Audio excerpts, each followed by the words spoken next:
Сәлем достар, сіздермен Ақнұр. Бүгін сіздермен осындай өте дәмді әрі ерекше тағам картофельді яшықтардың рецептісімен бөлісетін боламын.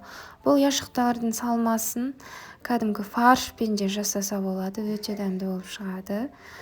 Енді біздің картофельді яшықтарымызды жасау үшін картошка, сары май, крахмал және 2 жұмыртқа, тұз керек болады. Картоптарымыздың сыртын ашып, азғантай тұз сеуіп, суда жұмсарғанша пісіріп аламыз. Енді бізге салмасын дайындау керек. Ол үшін мен саңырауқұлақтар алдым.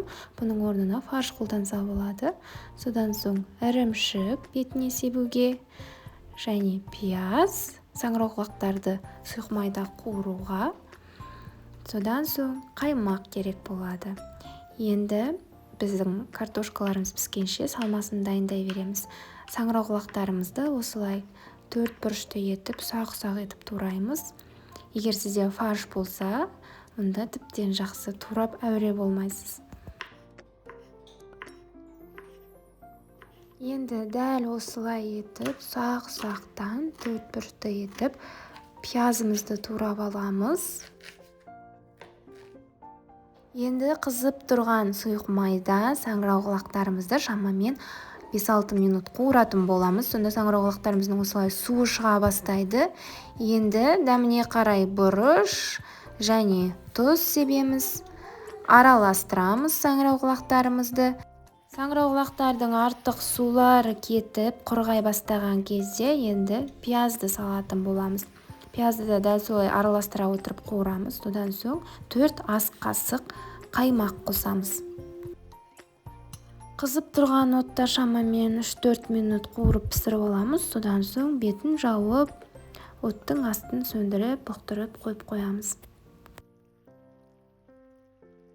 Енді жұмсарып, пісіп дайын болып тұрған картоптарымыздың үстіне сары май қосып, пюре қылып езетін боламыз. Менде езетін құрал болмағандықтан мен миксердің көмегімен езіп алдым.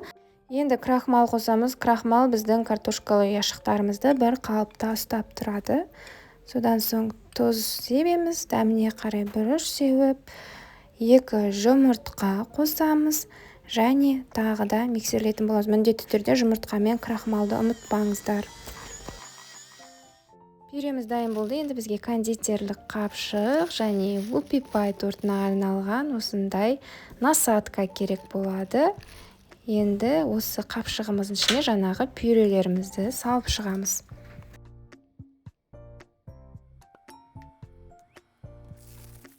Қапшығымыздың басын қайшымен қиып, видеодағыдай дәл осылай картошкалы яшықтар жасап шығамыз.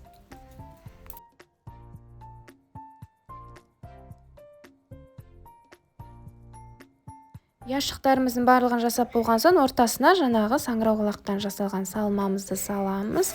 Егер сізде фарш болса, фаршты салып шығасыз да, шамамен 5 минутқа қызып тұрған пеште пісіріп аласыз. 5 минут өткен соң пештен алып шығып, үстіне күштен өткен ірімшіктер салып шығасыз. Барлығына салып болған соң қайтадан 5 минутқа ірімшіктер балқығанша пешке жіберіп аламыз. Міне, енді осымен біздің картофельді яшықтарымыз дайын. Өте ерекше, түрі де, дәмі де. Міндетті түрде жасап көрулеріңізге кеңес беремін. Және менің YouTube каналыма тіркелуді ұмытпаңыздар, достар. Ас болсын.